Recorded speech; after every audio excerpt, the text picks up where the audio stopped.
എല്ലാവർക്കും നമസ്കാരം. CPM നേതൃത്വവും ചില വിദേശ വ്യവസായികളും തമ്മിലുള്ള അവിശുദ്ധമായിട്ടുള്ള ബന്ധത്തെ സംബന്ധിച്ച് കഴിഞ്ഞ കുറച്ചു ദിവസങ്ങളായി പുറത്തു വരുന്ന വാർത്തകളെ സംബന്ധിച്ച് CPM-ന്റെ നേതൃത്വവും സംസ്ഥാന ഭരണത്തിന് നേതൃത്വം കൊടുക്കുന്ന മുഖ്യമന്ത്രിയും കാണിക്കുന്ന മൗനം അങ്ങേയറ്റം ദുരൂഹമാണ്. ഇതിൽ നേരത്തെ തന്നെ ഉന്നയിക്കപ്പെട്ടിട്ടുള്ള ചില പരാതികളാണ് ഇപ്പോൾ പുതിയ രൂപത്തിൽ പുറത്തു വന്നിട്ടുള്ളത്. ഈ പരാതിയിൽ പറയപ്പെടുന്ന വ്യക്തി രാജേഷ് കൃഷ്ണ എന്ന് പറയുന്ന ഒരു ലണ്ടൻ വ്യവസായി. അദ്ദേഹത്തിന് CPM നേതാക്കന്മാരുമായി വഴിവിട്ട ബന്ധങ്ങൾ ഉണ്ടായിരുന്നു എന്ന് നേരത്തെ തന്നെ വാർത്ത വന്നിട്ടുള്ളതാണ്. അദ്ദേഹത്തെ CPM-ന്റെ ലണ്ടൻ ഘടകത്തിന്റെ സെക്രട്ടറി ആയിട്ട് തെരഞ്ഞെടുക്കാൻ തീരുമാനിക്കുന്ന സന്ദർഭത്തിൽ ലണ്ടനിലെ പാർട്ടി പ്രവർത്തനത്തിന്റെ ചുമതല ഉണ്ടായിരുന്നത് ഇന്നത്തെ ജനറൽ സെക്രട്ടറി M.A. ലഭിക്കണം. അന്ന് ചില പരാതികളുടെ അടിസ്ഥാനത്തിലാണ് അദ്ദേഹം സെക്രട്ടറി ആവാതെ പോയത് എന്നിപ്പോ വാർത്ത പുറത്തു വന്നിരുന്നു. സുപ്രീം കോടതിയിൽ ഇത് സംബന്ധിച്ച് വന്നിട്ടുള്ള ഒരു കേസിൽ അദ്ദേഹം ഹാജരാക്കിയിട്ടുള്ള ഒരു കത്ത് ഒറിജിനലാണോ വ്യാജമാണോ എന്ന് പറയേണ്ടത് CPM-ന്റെ അഖിലേന്ത്യാ നേതൃത്വമാണ്, പോളിംഗ് ബ്യൂറോ. കേരളത്തിലെ ചില CPM നേതാക്കന്മാർക്കും മന്ത്രിമാർക്കും ഈ രാജേഷ് കൃഷ്ണയുമായിട്ട് വഴിവിട്ട ബന്ധങ്ങളുണ്ട് എന്നും സംസ്ഥാന സർക്കാരിന്റെ ചില പദ്ധതികളുമായി ഇദ്ദേഹം ആരംഭിച്ചിട്ടുള്ള ചില ഷെൽ കമ്പനികൾക്ക് കണക്ഷൻ ഉണ്ട് എന്നുമൊക്കെ പറഞ്ഞുകൊണ്ട് CPM-ന്റെ പോളിറ്റ് ബ്യൂറോക്ക് ഒരു മലയാളിയായിട്ടുള്ള വ്യവസായി കൊടുത്ത പരാതിയാണ് ഇപ്പൊ സുപ്രീം കോടതിയുടെ മുമ്പാകെ വന്നിട്ടുള്ളത്. ഈ പരാതി ഒറിജിനലാണോ അല്ലെങ്കിൽ കൃത്രിമമായിട്ട് ഉണ്ടാക്കിയതാണോ എന്ന് പറയേണ്ടത് CPM-ആണ്. ഒറിജിനലാണെങ്കിൽ ആ പരാതിയിൽ ഗുരുതരമായിട്ടുള്ള ചില വിഷയങ്ങളുണ്ട്. അത് ഇവർ തമ്മിലുള്ള എന്തെങ്കിലും തർക്കത്തിന്റെ മാത്രം പ്രശ്നമല്ല, അല്ലെങ്കിൽ എന്റെ വ്യവസായികൾ തമ്മിലുള്ള എന്തെങ്കിലും സാമ്പത്തിക ഇടപാടുമായി ബന്ധപ്പെട്ട തർക്കത്തിൽ തന്നെ. ആ പരാതിയിൽ പറയുന്ന ഏറ്റവും പ്രധാനപ്പെട്ട ഗുരുതരമായ ഒരു പ്രശ്നം സംസ്ഥാന സർക്കാരുമായി ബന്ധപ്പെട്ടുകൊണ്ടാണ്. സംസ്ഥാന സർക്കാരിന്റെ ചില പദ്ധതികൾക്ക് ലണ്ടൻ ആസ്ഥാനമായിട്ടുള്ള കടലാസ് കമ്പനികൾ പണം സമാഹരിക്കുന്നു. ആ പണം മുഴുവനായി ഈ പദ്ധതി നിർവഹണത്തിന് വേണ്ടി പ്രയോജനപ്പെടുത്തുന്നില്ല. അത് CPM-ന്റെ നേതാക്കന്മാർക്ക് കമ്മീഷൻ കിട്ടുന്നു, ചില മന്ത്രിമാർക്ക് കമ്മീഷൻ കിട്ടുന്നു. ഇതാണ് പരാതിയുടെ ഏറ്റവും അടിസ്ഥാനപരമായിട്ടുള്ള കാര്യം. ഇതൊരു വ്യവസായികളുടെ സാമ്പത്തിക തർക്കമോ അല്ലെങ്കിൽ മറ്റെന്തെങ്കിലും പ്രശ്നമല്ല. ഇത് സംസ്ഥാന സർക്കാരിനെ നേരിട്ട് ബാധിക്കുന്ന കാര്യമാണ്. അപ്പൊ സംസ്ഥാന സർക്കാരിന്റെ വിവിധ പദ്ധതികളിൽ വിദേശ കമ്പനികളെ പ്രയോജനപ്പെടുത്തിക്കൊണ്ട് വിദേശ കമ്പനികളെയും വിദേശ വ്യവസായികളെയും കള്ളപ്പണം വെളുപ്പിക്കുവാൻ സർക്കാർ ഒത്തുനിൽക്കുന്നു, സർക്കാർ അതിന് കൂട്ടുപിടിക്കുന്നു എന്നുള്ളതാണ് മനസ്സിലാക്കുന്നത്.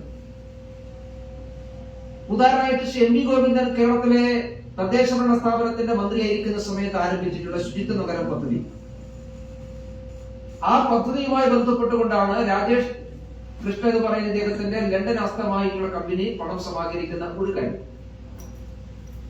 M.V. ഗോവിന്ദനുമായി ഫിഷറീസ് വകുപ്പ് മന്ത്രി മേഴ്സിക്കുട്ടിയമ്മ വിശദീകരിച്ചതനുസരിച്ച് ഫിഷറീസ് വകുപ്പും തദ്ദേശ ഭരണ വകുപ്പും കൂടി ഒരുമിച്ച് ആരംഭിച്ചിട്ടുള്ള ശുചിത്വ നഗരം പദ്ധതി തീരദേശ മേഖലയെ കേന്ദ്രീകരിച്ചുകൊണ്ട് നടപ്പിലാക്കിയുള്ള പദ്ധതിയിൽ 50 ലക്ഷം രൂപ ഈ രാജേഷ് കൃഷ്ണയുടെ കമ്പനി സമാഹരിച്ചിരുന്നു എന്ന് മേഴ്സിക്കുട്ടിയമ്മ സമ്മതിക്കുന്നുണ്ട്.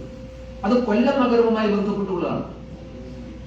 ആ 50 ലക്ഷത്തിൽ 5 ലക്ഷം രൂപ മാത്രമേ ഡിപ്പാർട്ട്മെന്റിന് കൊടുത്തിട്ടുള്ളൂ. ബാക്കി 45 ലക്ഷം അങ്ങോട്ട് പോയി. ആരുടെ കൈകളിലാണ് വന്നിട്ടുള്ളത്? ആ പദ്ധതി പണമില്ലാത്തത് കൊണ്ട് മുമ്പോട്ട് പോയില്ല എന്നാണ് മേഴ്സിക്കുട്ടിയമ്മ പറയുന്നത്.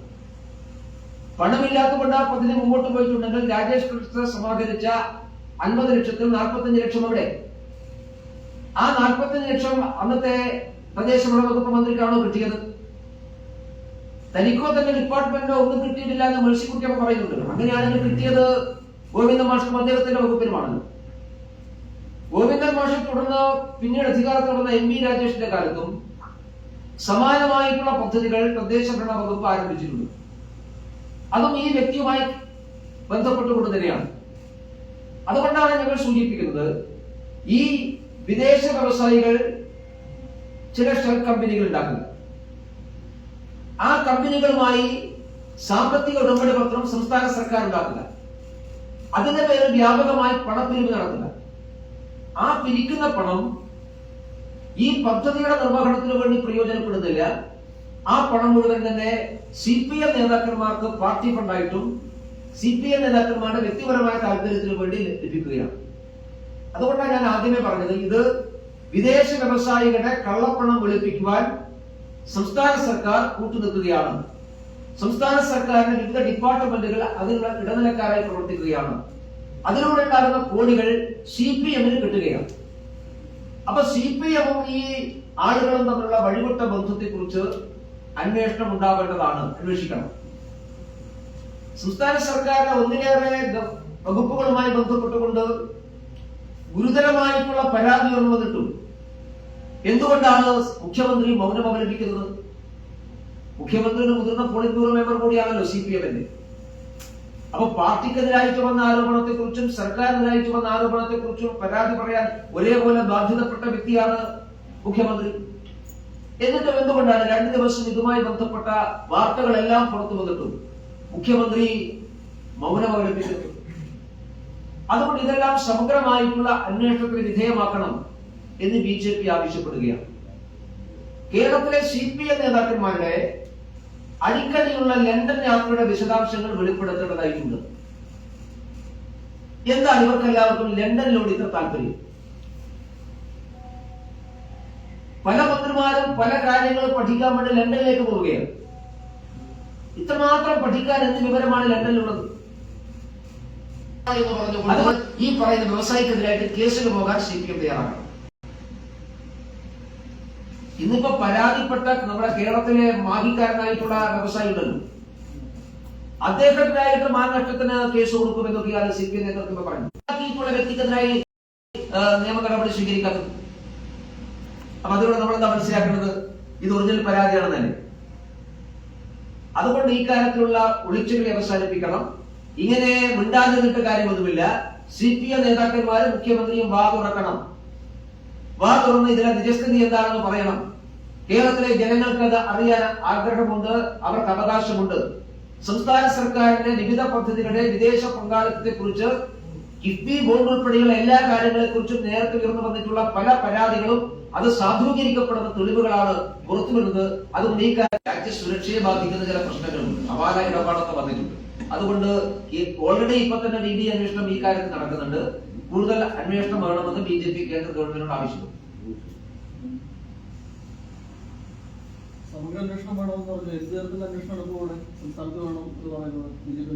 ഈ ഇടപാടുകളെ കുറിച്ച് സമഗ്രമായ അന്വേഷണം വേണം. സാമ്പത്തിക കുറ്റാന്വേഷണ ഏജൻസികളാണ് അന്വേഷിക്കേണ്ടത്. ഈ ഷെൽ കമ്പനികളിലൂടെ കള്ളപ്പണം ഒളിപ്പിക്കാനുള്ള സംസ്ഥാന സർക്കാരിന്റെ ശ്രമം, ആ ശ്രമമാണ് ഇപ്പൊ പുറത്തു വന്നിട്ടുള്ളത്. അതിനെ സംബന്ധിച്ചാണ് വിശദമായിട്ട് അന്വേഷണം ഉണ്ടായത്. നരേന്ദ്രമോദി ഗവൺമെന്റ് അധികാരത്തിൽ വെച്ച ശേഷം സ്വദേശത്തും വിദേശത്തുമുള്ള ധാരാളം ഷെൽ കമ്പനികൾ നിയമം മൂലം നിരോധിക്കപ്പെട്ടിട്ടുണ്ട്. സ്വദേശത്ത് പ്രവർത്തിക്കുന്ന ഷെൽ കമ്പനികൾ നിരോധിച്ച സമയത്താണ് പല ആളുകളും വിദേശത്ത് പോയി ഷെൽ കമ്പനികൾ ആരംഭിച്ചത്. ആ ഷെൽ കമ്പനിയിലൂടെയാണ്, ഈ കടലാസ് കമ്പനിയിലൂടെയാണ് കള്ളപ്പണം വെളുപ്പിക്കുന്നത്. അപ്പൊ അതുകൂടി പരിശോധിക്കപ്പെടുകയും അന്വേഷണ വിധേയമാക്കുകയും ചെയ്യേണ്ടതാണ്. ഇതിലൂടെ കേരളത്തിലെ CPM നേതാക്കന്മാർക്കും CPM എന്ന പാർട്ടിക്കും വന്നിട്ടുള്ള കോടിക്കണക്കിന് രൂപയുടെ വിശദാംശങ്ങൾ വെളിപ്പെടേണ്ടതായിട്ടുണ്ട്. അതും അന്വേഷിക്കണം. 2 ദിവസമായിട്ട് സംസ്ഥാന സെക്രട്ടറി പറയുന്നത് എല്ലാം അസംബന്ധമാണ്, മറുപടി പറയേണ്ട കാര്യമില്ല എന്നുള്ളതാണ്. അസംബന്ധമാണെങ്കിൽ ആ പരാതി കൊടുത്ത ആൾക്കെതിരെ നടപടി സ്വീകരിക്കുന്നത്. ഞാൻ വളരെ സിമ്പിൾ ആയിട്ടുള്ള ചോദ്യമാണ് CPM നേതൃത്വത്തിലുള്ള സംസ്ഥാന സെക്രട്ടറിയോട് ചോദിക്കുന്നത്. സുപ്രീം കോടതി നൽകിയിട്ടുള്ള ഒരു ഹർജിയിൽ CPM പോളിറ്റ് ബ്യൂറോക്ക് നൽകിയിട്ടുള്ള പരാതി എന്ന് പറഞ്ഞുകൊണ്ട് ഒരു കടലാസ് അവിടെ സമർപ്പിക്കുകയാണ്. ആ കടലാസ് ഒറിജിനലാണോ വ്യാജനാണോ അത് പറയട്ടെ CPM ആദ്യം. അതെന്താ പറയുന്നത്? ഇപ്പൊ BJP പ്രധാനമല്ല, ഒരുപാട് അവതാരങ്ങളാണ്. ആ അവതാരങ്ങളുടെ എണ്ണം കൂടുന്തോറും അതൊരു സ്വയം വിനാശമായിട്ട് കൂടി സർക്കാരിന് മാറുകയാണ്. ഈ മഞ്ചേരി മെഡിക്കൽ കോളേജിൽ കൂലി ചോദിച്ചവർക്കെതിരെ കേസ് എടുത്തിട്ടുണ്ടായിരുന്നു ആരോഗ്യമന്ത്രിയോട്. അതായത് കലാപാഹ്വാനത്തിന് വരെ കേസ് എടുക്കുന്ന ഒരു സാഹചര്യം ഉണ്ടായിരുന്നു. ഈ ഭരണകൂട ഭീകരതയല്ലേ അവിടെ നമുക്ക് കാണാൻ കഴിയും? ഈ സംസ്ഥാന സർക്കാർ ഇപ്പൊ ചെയ്യുന്നത്, സർക്കാരിനെതിരായിട്ട് എന്ത് വിമർശനം വന്നാലും അതിനെല്ലാം നിയമപരമായ നടപടി സ്വീകരിക്കുകയാണ്. അത് മറ്റേത് മന്ത്രിയെക്കാളും മുൻപന്തിയിലുള്ള ആളാണ് ആരോഗ്യവകുപ്പ് മന്ത്രി. അവര് സത്യത്തിൽ ഈ സ്വതന്ത്രമായ അഭിപ്രായം പറയാനൊക്കെ വലിയ വീറോടെ ബാധിക്കുന്ന ഒരു മാധ്യമ പ്രവർത്തകയായിരുന്നത്.